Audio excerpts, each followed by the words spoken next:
Thank you, everybody. Appreciate you joining us today. Again, with me today is the Secretary of our Department of Health, Kim Malsom-Risden. I also want to take the opportunity to thank all of our teachers in South Dakota. This week is Teacher Appreciation Week. So if you have a teacher in your life, or if your children are missing their teachers, reach out to them and let them know how grateful we are for their investment in our future generation. I wanted to open with an update on Smithfield. We had a call with them on Saturday afternoon. This call was with them as the USDA, the Department of Agriculture, and also CDC. And I really want to thank the Vice President, the President, and the Secretary of Agriculture, Sonny Perdue, for all of their leadership and their help with getting this plant back up online in a way that still protects the employees and public health. With the new executive order that the President did sign a week ago, USDA, CDC, and OSHA will be conducting any future reviews of Smithfield's practices.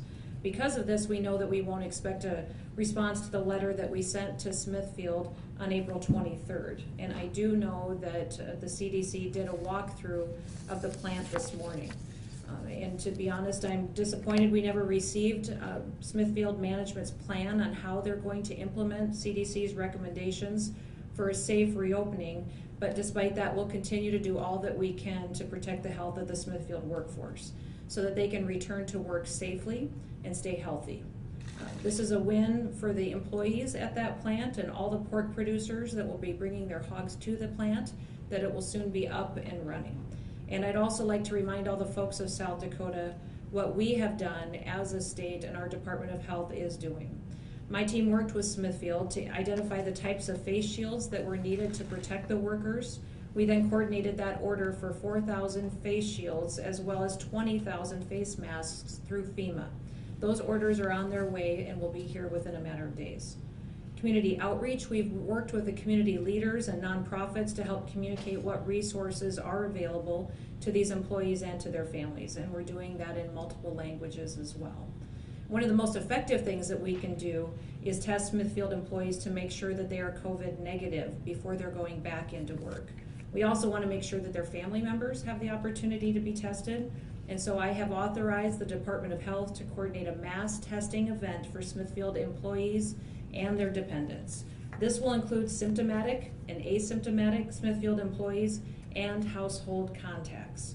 Now, this event is optional for Smithfield employees and is not a requirement for them to return back to work, but we do encourage every single one of them to participate.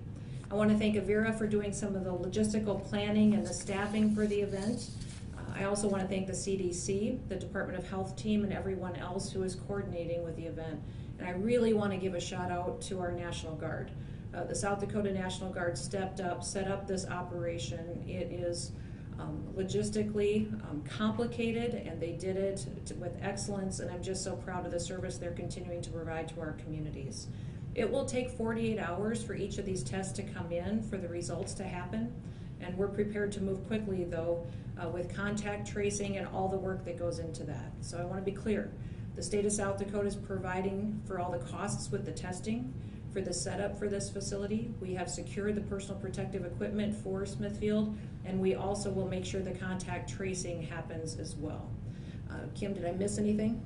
I think just Avera's been great to work with. Yeah, Avera's been fantastic, and we appreciate them staffing this as well. They told me they didn't want a lot of attention for that, but we'll mention them again.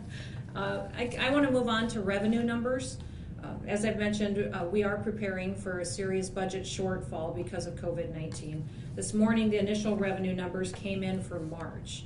Now remember, because of the timing of things, really what these numbers reflect is just about a week of the COVID-19 impact on the state of South Dakota. At least half of March, maybe closer to 2/3 of it, were essentially normal economic activity in the state of South Dakota. So I've asked my Department of Revenue and the Bureau of Finance and Management to dive into all the details and to break down as much as we can. All of those details are going to be going up on covid.sd.gov for your information. For March, we're down $18.1 million in general fund revenue. Now, not all of that is COVID related. Some of it's just due to timing. For example, the licensing, permitting, and fees money should work itself out. We just had a delayed payment in there. And some of the bigger hits are being masked as increases in spending at grocery stores and hardware stores. But we do see the reflective big hit in hotels, restaurants, and in clothing stores. So again, this is only a partial number of what we expect to see in the future, and there are some timing issues. But we do know that the brunt of the economic impact will be felt in April. And I'll have those numbers for you at the beginning of June. Again, all of those details will be up on covid.sd.gov. Don't forget to please make sure that you are social distancing, that you're continuing your physical distancing practices, continue washing your hands, and making sure you're protecting the vulnerable population. It is imperative that those are over the age of 65 and have some health conditions that could compromise them, that they take precautions and they continue to utilize the opportunity to stay home whenever possible. And if you are feeling sick or having some symptoms, please call your doctor. Don't go into our clinics, don't go into a testing facility, call your doctor and find out what the protocol is. And we also have the Care19 app that I still would like you all to download. It's incredibly important that you do that to help us with our contact tracing that the state of South Dakota and the Department of Health is doing. With that, I'll open it up to any questions that you may have.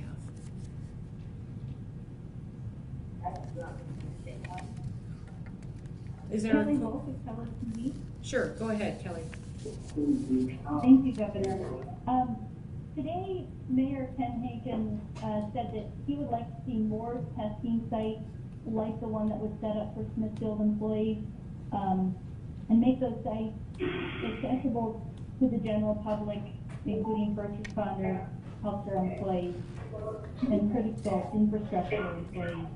Is that something that could be done or that you're looking at? Kelly, this is Kim Malson-Reisden. So last week when we talked about how we intend to go about testing in our state, mass events like the one that you're seeing in Sioux Falls will certainly be part of the plan moving forward. I don't see us moving into the direction of universal testing on demand at this time, and you wouldn't see that happening elsewhere. But certainly as we need to get people back to work, we will use testing to help support that. We will also be seeing more testing happening in our long-term care industry.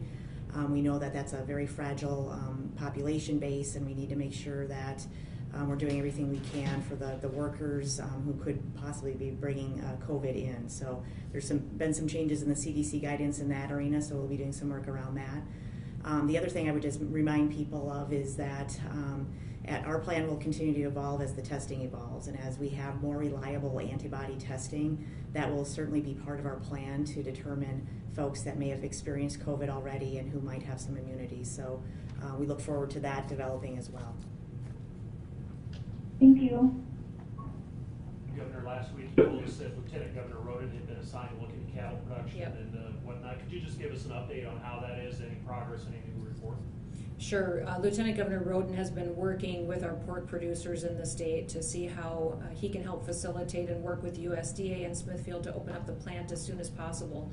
We believe it'll just be a matter of a day or two before operations will begin again at Smithfield, and I really do appreciate the Lieutenant Governor focusing so much time on getting the coordination, the communication up to speed between all those pork producers. I know many of them have felt very isolated by what's happened, the financial ruin that many of them are facing, and being able to look at alternative marketing options for them and being able to look at what options they may have as far as keeping more animals on their farms has been very beneficial, and they've appreciated his outreach. He worked with a team of our Department in Environment and Natural Resources to make sure that we could keep more livestock on an operation for a short period of time without compromising soil and nutrient management practices. So that's been a good option that many of these producers have had, and then also working to find other marketing options for them to utilize. Dispersing of some of their herd has been helpful. Yeah, if I could, as a follow-up to that. Sure, go ahead. A lot of cattle producers are very concerned about the markets and about bottlenecking, and it seems to be a natural progression into that. Is that part of this discussion? Where do you see that going? It is. The Lieutenant Governor is focusing on beef production as well and processing. Again, alternative markets is incredibly helpful. Getting some transparency in the packing industry, I think, is incredibly important. As a former rancher myself, I recognize that that's been a consolidated industry for quite some time, and so looking for more transparency there is helpful. And the Lieutenant Governor is looking at all options to make sure that we're getting these facilities online and utilizing the animals that are ready to go, but also what can we do to add more structure in the future to keep it diversified so this doesn't happen again.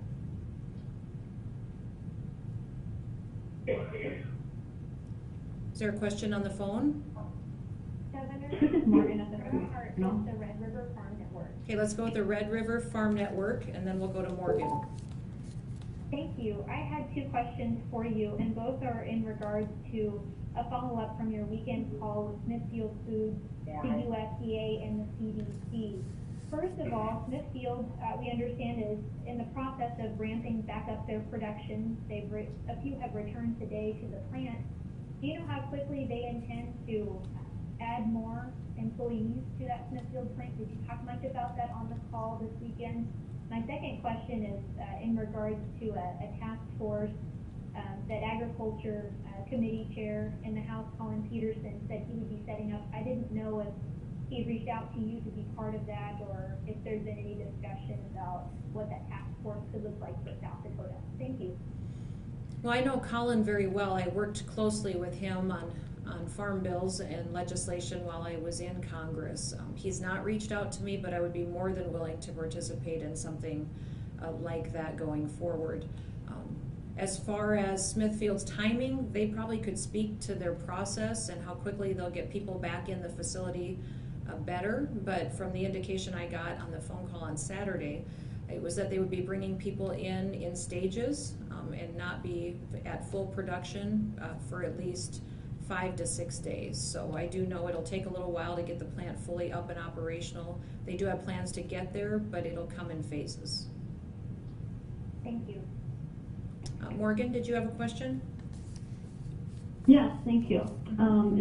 Kim there, I think this might be a question for her, but so a lot of the people at Good Samaritan have tested positive who are asymptomatic, and now there's this mass testing people at Smithfield.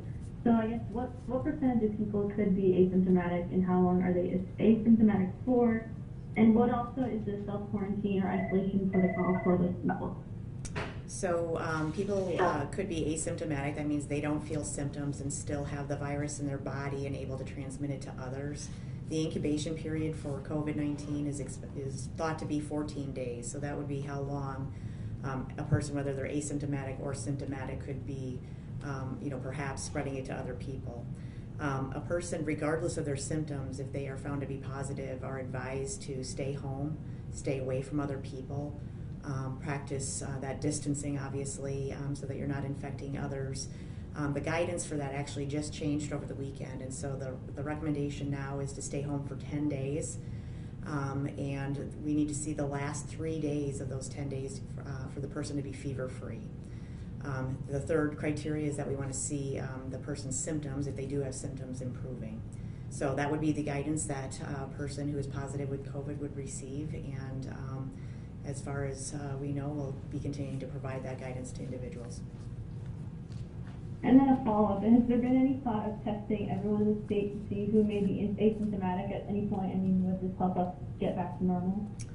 So the issue with testing on that kind of a scale is that it's really point in time. And so the reason we do mass events like what we're doing with Smithfield is because the point in time that we have right now is important so that they can get back to work and that they can kind of go about their daily lives. Just testing everybody right now would only be what does the outlook look like on that particular day. And so it's not a very good use of resources.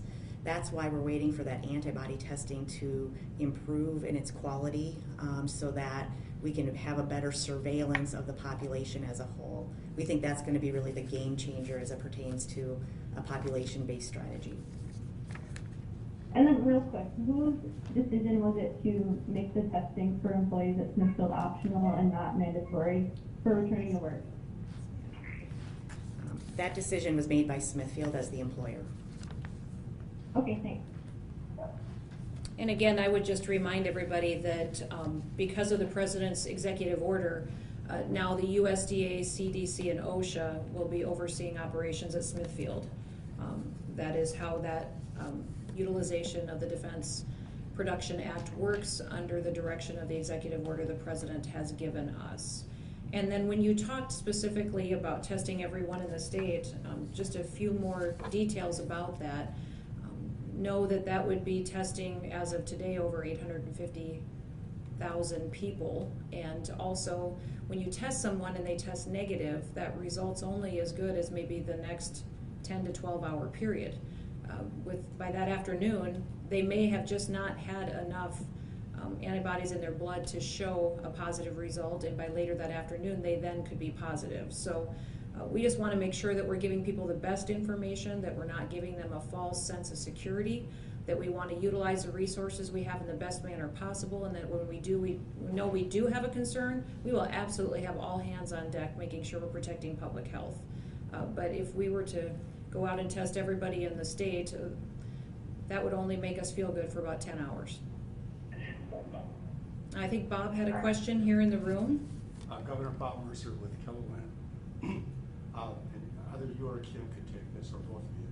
But in terms of an IHME analysis out of the University of Washington, has that factored into your decision at all into your back to normal plan, or your? I'll just leave it at that. Sure. So I think the question is really around the modeling and kind of what's going into some of the projections. Again, I would remind people that the projections that we're doing have some assumptions around the numbers of people that would get sick with COVID, but the real purpose of those projections is around hospital utilization and advanced hospital use. And so the model out of the University of Washington is one that we continue to look at just to see how it's changed over time. But we're really using a model out of the University of Pennsylvania as kind of some of our base analysis with some assumptions that are based on some of the data that we're seeing in South Dakota. Thanks.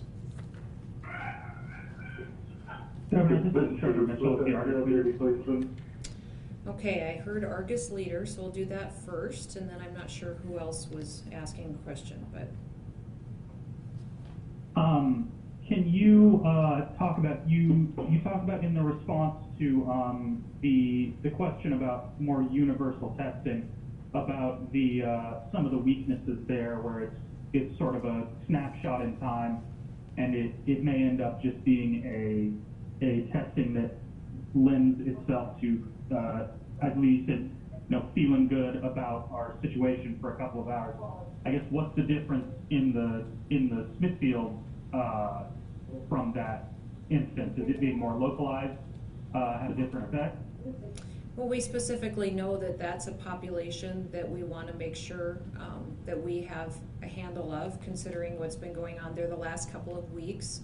And we also, as Kim indicated earlier, that once the antibody testing is available, that is something that we believe may be helpful, and that we're hoping will give people a reliable data set that will allow them to feel comfortable with the test result. Was there you talked about BEAR's role in this? What's the state's role in putting this mass testing event together? I talked about whose role did you say? You talked a lot about BEAR's role in helping with the mass testing event. I was wondering what the state's role in putting that together was. The state has completely set up the operation. It was we facilitated it. Our National Guard did the work of setting it up. We are paying the cost of the testing. Avera is staffing it, and we appreciate all of their help. They've helped us with planning of logistics, but absolutely, the state is all in, and the vast majority of the responsibility lies with us as far as costs and as far as setting it up and logistically making it happen. Okay, thank you. Yep. Okay. Governor Ben Chase with the Huron News Replacement. Yes, go ahead. With the Dakota plant and now with the Smithfield situation both, would there be a consideration to increasing testing for any production plant that we have within the state, or at least approving increased levels of testing around the state at various different production plants? So this is Kim Olson-Reisden. I think that's a great question, and I think we will continue to see increased aggressive testing wherever we see multiple cases, especially associated with some kind of commonality, whether that's an employer or some other factor that leads us to believe that there might be a larger number of people that are being impacted by COVID-19. So in the case of DEMCODA, we are working with the healthcare providers in that community to make sure that they have the supplies and other materials that they need to be testing very aggressively there. And we will continue to be in contact with the folks at the DEMCODA beef plant. They've been great to work with, and making sure that if there's any help that we can provide them to respond to the cases that they have there, that they have that help. So testing is very important. I think we'll continue to see very aggressive testing in these situations and potentially more mass testing events as well. Governor Chris Dancy from News Center 1 in Rapid City. Yes, go ahead. You mentioned the revenue projections for March and the anticipation that the worst of it will come in April. I'm wondering if you can give us at least a broad overview of what your administration is looking at to try to mitigate this effect, or what you will do with those lower numbers for this year's budget and potentially for next. Well, that's one of the reasons we've been having a discussion with those in Congress, in the House and in the Senate, and with the administration about flexibility in the dollars that have come to us through federal legislation. They have sent the state of South Dakota some dollars to help with COVID-19 response. What I have asked of them is to have some flexibility in how we could utilize some of those funds to account for the revenue loss that we've seen because of our economy slowing down. 80% of South Dakota's budget is education and healthcare. And so I want to make sure that I have the ability to not cut those essential areas of our state and leave money on the table from the stimulus dollars because we couldn't tie it directly to the COVID-19 response. So that flexibility, we're having conversations about. I'm also concerned though about our cities. Our cities rely heavily on sales tax. So if we're seeing state sales tax dollars go down, then all of our cities are going to be in that exact same situation. So while I'm advocating for flexibility for us, I want to make sure that we have the ability to recognize the revenue loss that cities will endure as well. And can you tell us what the status of those talks with the federal government are and what the tenor of those conversations are? I think they've been productive in recent days. You know, they've indicated that they understand the need for some flexibility, but they want to make sure that they're not bailing out states that have made bad budgeting decisions in the past. They don't want to bail out failing pension funds, and they don't want to bail out bad budgeting practices from 3-4 years ago. I have visited with them extensively with Leader McConnell, with also Secretary Mnuchin, and also the President and the Vice President about ways they could hold us accountable to the dates the virus impacted our states, directly prove the revenue loss that was because it was tied to the virus, and then just give us flexibility on those dollars to help with those revenue shortfalls. Thank you, ma'am. Further questions? Yep. I really hate to ask this, and I'm really sorry. Maybe because it's out of the news cycle for a month or so, folks forget. Or can you explain again, or again, how this is not the flu, and just You bet. thank you, and I'm sorry.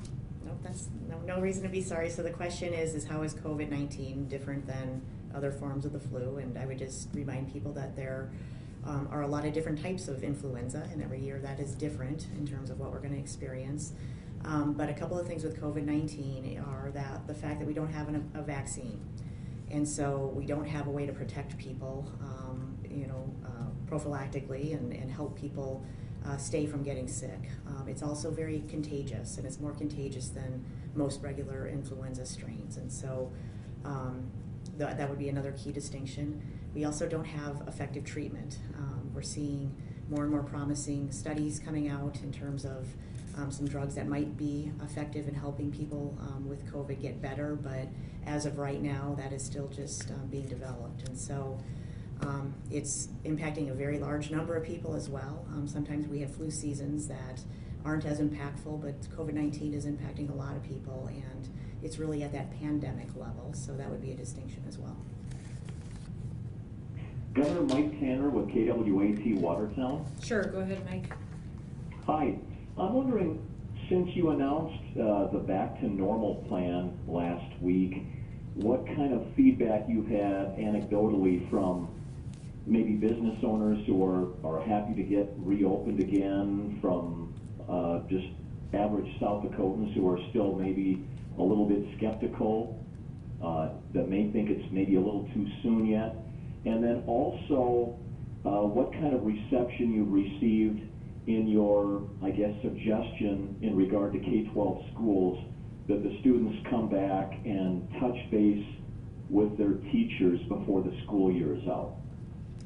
Well, I think in regards to the Back to Normal plan, most folks have been asking about what that means for them personally, what that means for their business. And I always remind them that they need to look at their local ordinances, that as a state we never made a decision to close businesses or to tell people to shelter in place, that we gave business owners the opportunity to be innovative and to take care of their customers while they protected their employees and make sure they slow down the spread. But they may have a local ordinance that might be different, and so to check that. I've seen several of the cities have made decisions as well to allow some businesses to restore operations, and that has been a decision that they've made on their own for their community based on what they're hearing from folks there. And again, the Back to Normal plan was put out because we had new projections that showed that our hospitalization peak and bed need would be at 2,200, which we have the capacity to handle and take care of folks with excellence. And so that is why we know we can start making some common sense decisions as far as how we facilitate people having the opportunity to start phasing into a back to normal. But I want to remind everybody that as the state of South Dakota, we still need to physically distance. We still need to protect that vulnerable population. You never once heard me say we were back to normal. You didn't hear me say that because we can't afford to go back to normal. And if people think they can, then we will see a spike of infections that will happen 2 to 3 weeks from today. And it will be because people didn't consider the guidance that they were still getting. So we do expect to see more positive cases in the state, and we know that, but we also know that now we have the hospital capacity to take care of individuals that will need it. And so that is why that plan was put forward.